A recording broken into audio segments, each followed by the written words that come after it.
main cold water comes in, it goes straight into the bottom of the cold water tank and feels from the bottom of the tank. Cold water at the bottom because heat rises and the hot water comes out from the top.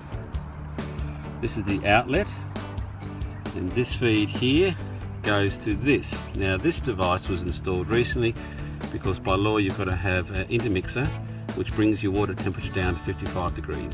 It's in an effort to stop the large number of scalding and burnings that happen, especially young children in households. This pipe here, cold water in, goes to the tank, and this feed comes out and it goes in this other side of the intermixer. So that's the cold water going into the intermixer. This is the hot water here going into the intermixer, and then that black one there goes into the house and feeds them.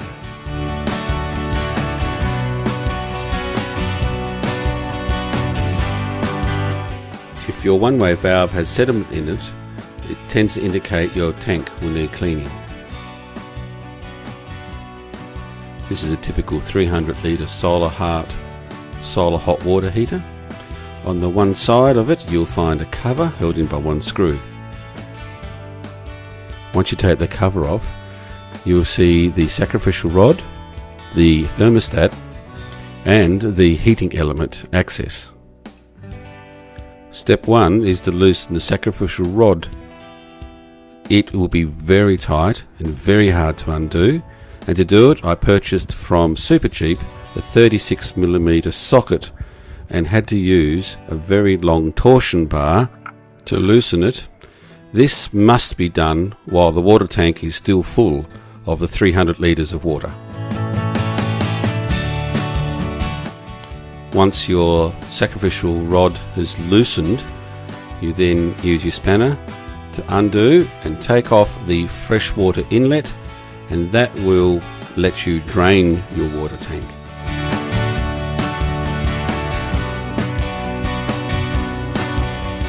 Once empty, first step is to undo the 4 bolts holding in the heating element.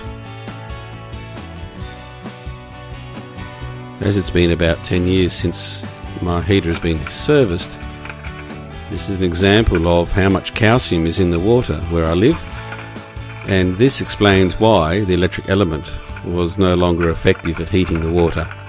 It is so covered and caked in calcium that it no longer was able to put heat back into the water.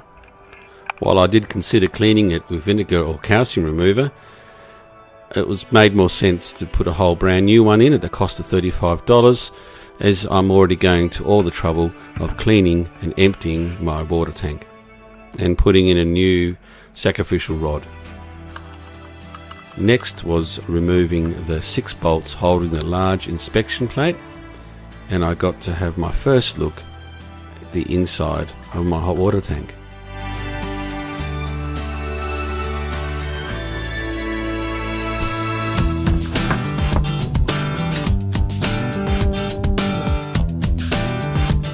You can see all the calcium lying on the bottom of the tank, and the white bits, I believe, are meant to be a plastic holder that holds the end of the rod up that has just deteriorated and fallen apart over time. Next was removing the sacrificial anode, which thankfully had been loosened previously when the water tank was still full of its 300 litres of water. Otherwise there's no way you'd undo it without damaging all your fittings.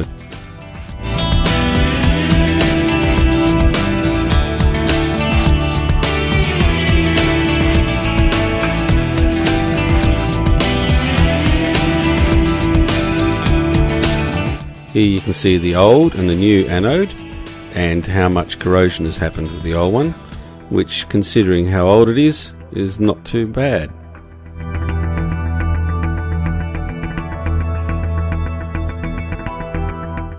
Next I took the cover plate and the O-ring back down and put them in a bath of vinegar to dissolve the calcium. This is what it looks like after a couple of hours of soaking and just using a wire brush to remove the worst of the calcium. Thankfully I was able to reuse both those parts, including the O-ring, which saved me $100 a kit that I otherwise would have had to purchase. Next, grabbing my wet and dry vacuum cleaner, I used it to clean and suck up the remaining of the water and all the sediment at the bottom, but there were some large bits that needed to be picked up by hand as they were too big for the vacuum cleaner. After I hosed out the tank and then re-vacuumed it, this is the result at the end. Next, it was time to put back in the sacrificial rod. It is very important not to put any plumber's tape on this, as it needs to have a firm electrical connection to the body of the water tank. This next part is quite tricky. When it's time to put the new sacrificial rod back into the water tank, you'll find you'll need to put your arm in through the inspection plate as far as you can, lifting up the rod and supporting it as well as you can, and trying to get the thread to start. I found this quite difficult, and it took me a good 10 minutes till finally I was able to get the thread started.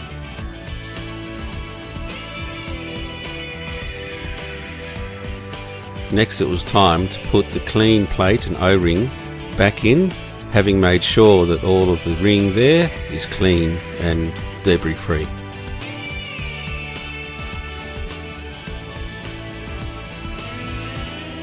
It is important to do the bolts up in a crossover pattern so the O-ring settles in properly.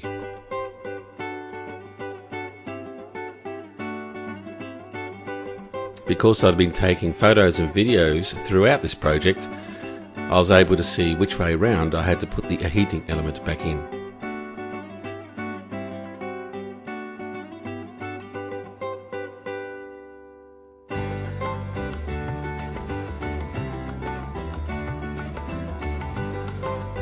This is where you need a licensed electrician to help you wire up your fittings. So you can see that's the feed to your element, and that's your thermostat up there, and you've got one screw fitting just here and the other one up here. This is where I put that fitting back in and to open that. This is the water inlet, and just use your spanner to tighten it up firmly and snugly. I've now got everything connected up except for the outlet over here, but when I start turning on the cold water feed, which is the tap for it's downstairs, the tank will start to fill up, and like all pressurized water vessels, water goes in, air's got to come out. So I'm going to leave this disconnected. The reason I'm going to do that is A, it will flush any last sediment that might be inside that pipe I haven't managed to get out before it goes into the intermixer. And the other thing is, it lets me know that the water level's got to this level. Once it gets to this level, the good thing with that is I know it's covering the element. Now, because it's an overcast day today, I'm going to have to use the element to heat my tank, even with take my covers off, because I like to have a hot shower tonight. So the tank's gone quiet now while I'm waiting for it to fill. Once it's filled, I can put it over there. I might just put a little cover over this so none of the gunge gets into this filter here. There's a very fine filter in here that needs to be blown out. Well, first thing you check when you're having problems. Now, one of the reasons I need to keep this cover off, and of course the power is still turned off, I need to keep the cover off is I need to check any forms for leaks coming from the three main points, which is going to be that one, the big ring, and this one. So I need to keep an eye on that, but I won't really know that for sure until I get up to pressure. So hot water creates a lot of pressure, and that's when it puts stress on these seals. So I will need to put the cover on when I turn on the electricity, but I'll need to come back and check it regularly to make sure I haven't got any leaks. Alright, so that indicates to me the tank's now full. Now, unfortunately, I've got no way of turning the water off from up here on the roof, so I've just got to get myself wet and do up the fitting. Okay, well, I'm all wet, but I've got the fitting done up. So now I need to I'll keep the cover off for a while and just check there's not any leaks. Let's just turn this valve.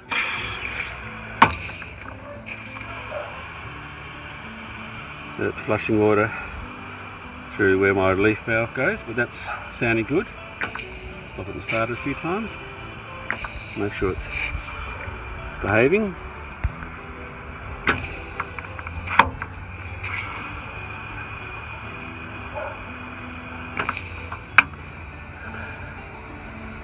Alright. So, all finished. I'll now take the tarp off and let the sun do its work. While I'm here, I might as well clean off the roof. Clean the solar collectors.